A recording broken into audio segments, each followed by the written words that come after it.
It's my great pleasure to introduce a close friend and colleague, Cam Stevens, who, after a very successful career as a safety executive, he made the transition into the technology industry, and he's now a solution architect for RealWear, a technology company, and he may be the first, and he may in fact be the world's only safety technologist. And so what is a safety technologist? And Cam might talk a little bit about that, but it means that his career purpose for himself now is to understand all of the available technologies, all of the emerging and all of the possible future technologies, and look at all of those things and think about how can we apply all of these technologies that are here today or coming on in the very short and near future to minimising fatality risks in our organisation. So he's going to share with us the lessons from his oversight, his support, his involvement with 119 and counting technology deployments into organisations. So Cam, welcome to the Safety Innovation Summit.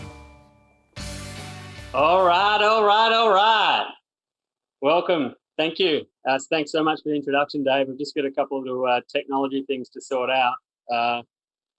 Set timer for 16 minutes. Just going to keep myself on track. And hey, Google, how are you today? I'm fantastic. What can I help you with? Hey, Google, can you turn on the studio lights, please? Got it. Turning studio lights on. All right, we're ready to rock and roll. Let's start with, I would like to start with acknowledging the traditional landowners from where I'm live streaming here in Perth, Western Australia, the Whadjuk Noongar clan, and pay my respects to their elders past, present and emerging. And I'd also like to pay respect on World Safety Day or World Day for Safety and Health at Work to those friends and family who are grieving the loss of those men and women that have been killed at work.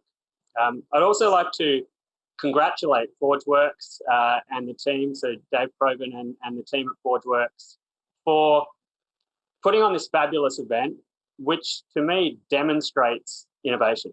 So not only are you putting on an event, but you are demonstrating in real time what innovation is. So to me, innovation, there is no real accepted definition of innovation more broadly. But for me, innovation is doing things differently or trying out new things with a clear purpose to add value to your customer. So for safety innovation, what does that mean? It means trying to improve the safety of work in different ways, in whatever way possible we can, to try and do things differently to generate value to our customer, the frontline worker.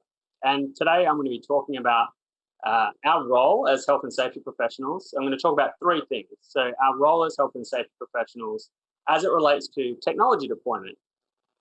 No one will argue that our workplaces are becoming less technology enabled. Our business strategies are fundamentally underpinned by technology. And what is our role as health and safety professionals in relation to those technology deployments? I want to give you some insights into technology solutions on the market that have the ability to genuinely reduce frontline risk to our workers. And then lastly, I'd love to finish off with just providing some steps about how do you actually get started if you want to look to innovate in health and safety, particularly using emerging technologies. So with all good innovation requires context. So I'd like to give you some context. Dave's alluded to it, but very briefly about me. I am a health and safety professional. I'm a chartered professional with the Australian Institute of Health and Safety, and I have dedicated the last more than a decade of my life in the health and safety space in operational health and safety roles. The most recently of which has been as the head of operational of corporate safety at Oil Search. Is a multinational oil and gas company with frontier high-risk operations in both the jungles of Papua New Guinea in the South Pacific and Alaska, the North Slope of Alaska up in the tundra there. So from the jungle to the tundra, frontline risk, and prior to that, quite a number of years in the oil and gas sector, various out of Houston, out of Northwest Shelf of WA, out of Singapore, and then in the utility space, and we could go back further. But for my first operational role in health and safety, one of my tasks was to implement a picture-based high-risk task planning process on a BlackBerry. So these for those of you that have used a BlackBerry and the small non-standard layout of how you need to use both your thumbs to kind of work the keyboard, and they were relatively slow. They didn't have a huge amount of memory. They were quite difficult. The camera wasn't the best, and the technology now is far superior to that. But at the time, it was cutting edge, and I was really interested about the impact that technology implementation had on frontline work, and in particular, safety. So that first job that I ever had in relation to safety, I was always drawn to how technology can potentially provide opportunity or introduce risk or complexity into our work environments. And ever since that day, which was probably my third week on my first ever proper safety job, was always aligning myself to that, regardless of whether it was my job or not. Wherever I went in my work, I certainly had my regular health and safety role to play, but I always had an affinity to the IT team and the technology that was being deployed. And the oil and gas sector is a fabulous sector to be involved with when it comes to technology, because they are constantly investing in research and development by using cutting edge tech. So even though I never saw it as my primary role, over time it has emerged as being something that I just couldn't disconnect from. And with this change that we've had with COVID-19 to really push people into transforming their businesses digitally, it's only become far more apparent to me that we need to understand our role here as safety professionals. So it was a natural shift for me to look to work full-time in the tech space, to really explore with my own ethnographic research about what do we as safety professionals bring to the table. And I started with RealWear in October 2019, and since then I've been working with well over 300 individual customers, but supporting specifically at the time of getting on the bill for this event was 119 deployments, and that's probably more like 130 by now. So I would like to impart my knowledge around what I've learned, and to start with the role of the safety professional in those deployments. Very briefly about RealWear, what it is, just so you've got some context. RealWear is a head-mounted wearable computer. It sits under the line of sight of the dominant eye either side. But basically what it enables you to do is use the camera that's on the device to transfer knowledge between the front line and wherever else you want to transfer that knowledge in the world. It provides the worker with the information that they need to perform their task whilst they're physically performing the task. Out of those 119 deployments,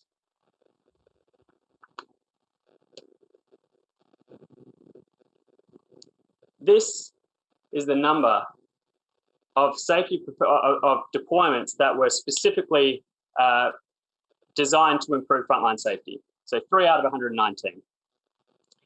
The rest of those 119 deployments were led by operations and maintenance teams to improve frontline operations and maintenance, improve their supply chains, improve their frontline work.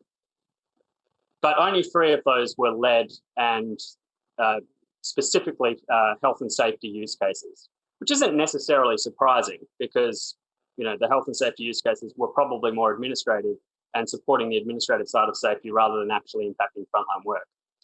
However, this is the number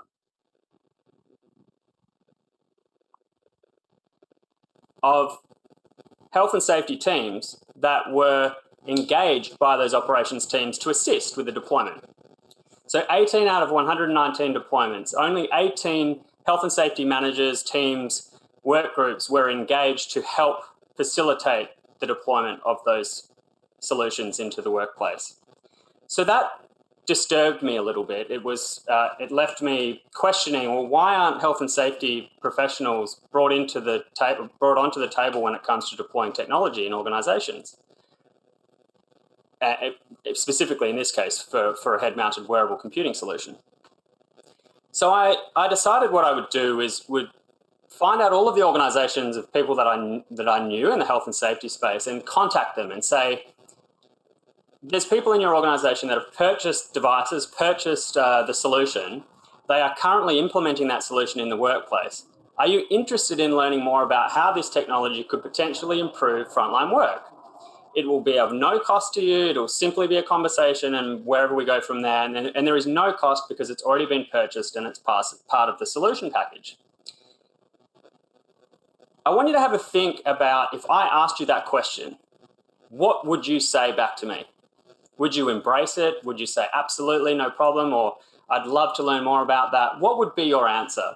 I'd like you to reflect on that. And I'm going to ask David specifically a question in a second. So the CMS team, hopefully you can port over. But after asking that question, this is the number of people in total, 28 out of 119. 20 out of 119 people, even after getting a nudge, were involved from a health and safety perspective in these deployments. So I want to ask this question to you, David, and hopefully you've got a bit of an insight for me. Why do you think safety professionals are not engaging or not involved with technology deployments that have the potential to improve frontline safety? I think it's a great question, Cam, and I can only think about my time as a safety practitioner where I sort of was focused on the things that I needed to deliver, which is why I saw technology as about incident databases and about maybe online forms. But maybe we think technology is something that happens in the office and work is something that happens in the field.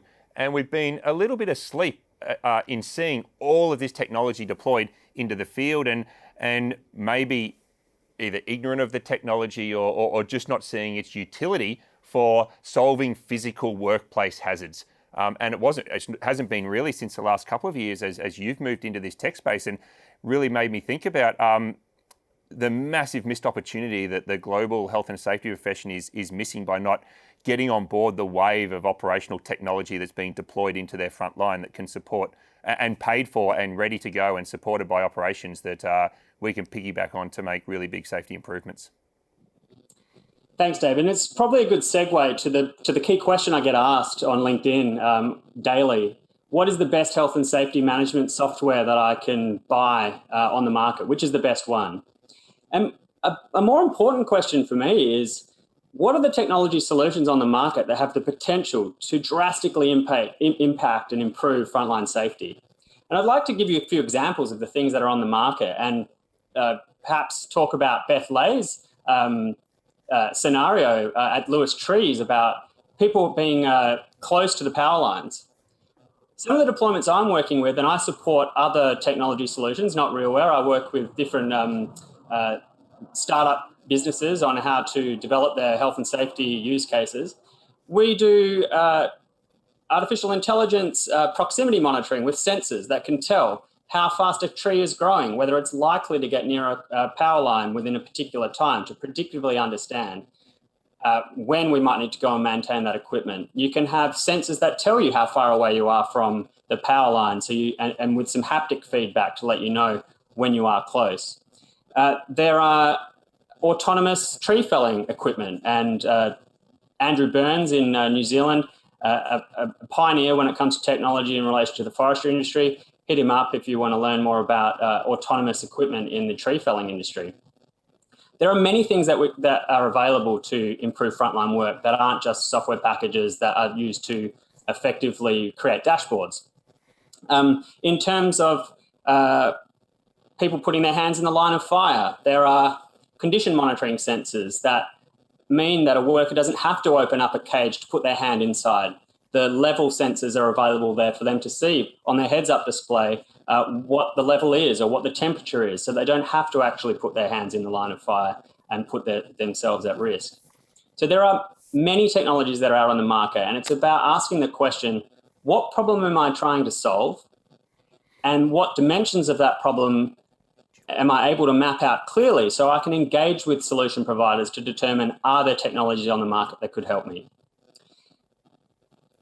The 20 minutes that you get for this goes really, really quickly. And I had some counsel to say, only talk about two things. It's so hard to distill the things I want to talk about in a short period of time. But I would like to talk about, there's a lot of people talking about learning over this day. And there are amazing solutions. For example, the RealWare product that I use on a daily basis live streams into boards from frontline work. So you can be asking really curious questions and not have to physically be on site to gain those insights. So there's some excellent products on the market available now, not future thinking stuff. It's stuff available now that can craft your safety strategy. So in an effort to sort of put a bow around this and finish up with a nice pathway for people to consider what's next is what I often see when people, and there's been some great recommendations to do mini pilots. What I find with pilots is that there is typically no strategic next step on once I've finished my pilot, how do I strategically implement technology into my workplace?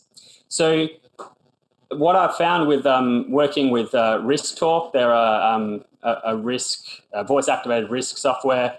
Look them up. Dave and Stu, great guys based here in Australia, is those deployments have no business case that support the pilot. So people go and pilot the technology, but there is no then next step on what triggers a strategic deployment of that technology to transform frontline work.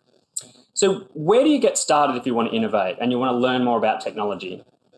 The first thing to do is what we've talked about today for your safety differently thinking is be curious. If you don't have a curious mindset and you're not prepared to be open to things that are going to potentially provide a different value set to your organization, then you need to practice that mindset. So open mindset, have a think about what the possibilities are. When I moved into technology from frontline safety, it was all about opportunity. And risks were there to be mitigated, but it was all about the opportunity that these technologies had, the potential of these technologies to improve frontline work. So start with that. The second is, if you want to do some reading, a fabulous report that came out from the ILO on World Safety Day in 2019 was the safety and health at the heart of the future and work. So there's two guidance materials. There's one, which is the report. So I think resilience is the topic for this year. But in 2019, just before the pandemic, it was health and safety in the future of work. And it's a great starting point to learn about the basics, the digital literacy and the things that we'd expect you to have a look at. Thanks, Google. And then the next thing will be to align yourself with professionals that are pioneering and leading in this space. And Todd Conklin talked about the innovation curve. And there are pioneers in this space working in different regions around the world. And a big shout out to Abby Ferry at the Safety Justice League, now working at Gallagher, Kyle Mwangi, who are doing some awesome work in the industrial hygiene technology space, Scott Clark, legend out of Oregon, working in the to reduce significant injury and fatality potential under the banner of the insurance side, but being able to test out all different technologies, connect with him, connect with James Pomeroy from Lloyd Register in the UK. And if you're in Australia, Dave Press and Stu Farquharson from Risk Talk, there's a few others. But there are many other people out there in pockets that I'm not connected with that I would love to be connected to, and we can build a network together to try and innovate in safety. The last one is to partner with your IT department, get to know their names, and have a learning discussion with them about what types of technologies are on their roadmap. Have a look at your health and safety strategy and determine, are there any benefits to bringing your IT strategy and your health and safety strategy together to a digitally enabled health and safety strategy. So that's probably enough for me. Focus on the problems that you're trying to solve. It's not about tech for tech. It's about tech to solve problems, to generate value, because generating value with new ideas is innovation. Thanks very much. Thanks so much, Cam. Super engaging, super practical example about the use of technology to stay on time as you're delivering your presentation. So well done. And I really like the way you connect technology to safety, to the role of health and safety professionals. I think why I was really keen to have you talk today to the more than 1,000 people around the world is that technology is coming fast, and the safety profession is either going to be part of that or we're not. And very soon, if we're not part of it, we're going to have this whole operational environment that we just no longer understand and are no longer relevant to. So it's a huge opportunity.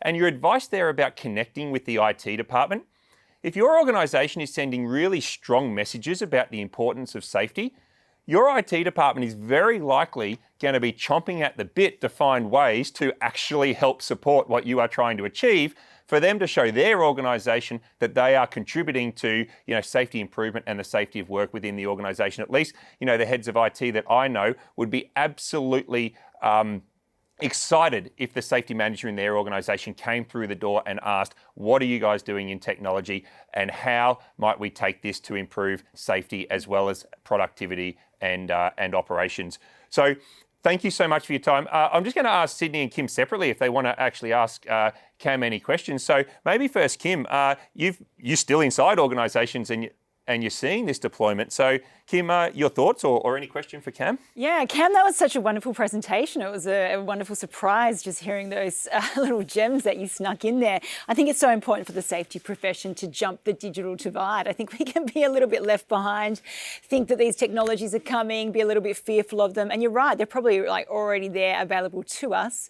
So I think you gave us a lot of practical ideas around that. And just as Dave said there, show your safety strategy to your IT department. Fantastic idea. And I'm sure they would love that and be keen to hear and collaborate with you. I think that's something we probably get a little bit busy and we just don't do. So just wonderful advice. Thanks, Cam. I really appreciated that. Over to you, Sid. Thanks, Kim. Hey, Cam, thank you. So, one of the things, as a pilot, one of the things that we always get frustrated by is the technology creep into areas where we have no use for it, but where it gets pushed, featureism, 8 different modes to just manage the vertical flight path toward a runway, and you go, which mode are we in? You get these confusions, and what is he doing now? Why is he doing this? It's safety critical. You got 200 people riding on your tail going where you pointing the nose or where the machine is pointing the nose. And so how do we prevent the promises and benefits of technological interventions and improvements and innovations like the ones that you are talking about from sneaking in the possibility of increasing clutter, of an increasing bureaucratization, and for that matter, an increasing surveillance of work? Great question, Sydney. Fundamentally, to distill it down to the basics, design for the user experience design, empathy, all of the things that have been talked about today, but as you, I guess, Ron and John and everyone else has been talking about as it relates to, I guess, some of the safety professional roles. But in terms of delivering a technology solution that is designed for the worker, exactly the same as designing a safety strategy for the worker, that is exactly the same principles here. So all we're doing here is enabling, is leveraging the benefits that technology has to enable you to do all the things that you're already doing, provided that you're doing it with the end user in mind. This is about value for the end user. This is about their experience and their experience of work, not ours. That is why it's critical for a health and safety professional to be involved in the conversation, and why it's so disappointing that only 28 of 119 in my work have been involved. So a little bit of a wake-up call. It's all about user experience. If I want to change the color of my lights here, it should be easy for me to do. Hey, Google, change studio lights to red. All right, changing. Right. So I was born in Amsterdam, and that has a different connotation in Amsterdam. But Excellent. it's Get what I mean? well, you might want to change it to a different color. But I can do that on my phone. Have you? Yes, you're welcome to do that too. You're a show off. Cam, is there any time that you've said no to an organization asking you to implement something, write a line of code, put something else in? You go, no, that's unethical. I'm not doing it. The users don't want it. I would do it for you, but I'm not doing it. Have you ever said no? Absolutely. Yeah. Very regularly. We're just changing the color here, by the way. Good. Very, very regularly. Absolutely. So there is a piece in here on diversity in tech. There's a piece on here on ethics in tech. There is a huge ethical piece to this. Absolutely. Yeah. Ethics in safety tech deployment is paramount. You'll quite quickly be talking about privacy considerations, union movement considerations. So there are solutions that are not the right fit. And I work for a technology company where I know there are use cases that are not the right fit. And I will absolutely say that up front. My solution is not good for you. This solution is. The best part about working in technology is people are really, really collaborative. Far and away more collaborative than in the health and safety sphere. So I really want to see more of that collaboration, and I love using technology to generate that collaborative discussion. So yeah, you hit the nail on the head, and absolutely, you need to be able to say no, and it has to not be tech for the sake of tech. It's the worst thing we can do. Yep. Thank you. Dave, Kim. Thanks so much, Cam. I love the way you talked about and brought us back to user experience and knowing the problem we're trying to solve and how technology can enable and support and augment the human in the loop rather than try to take over from the person in the system. So thanks so much, Cam, for your time today.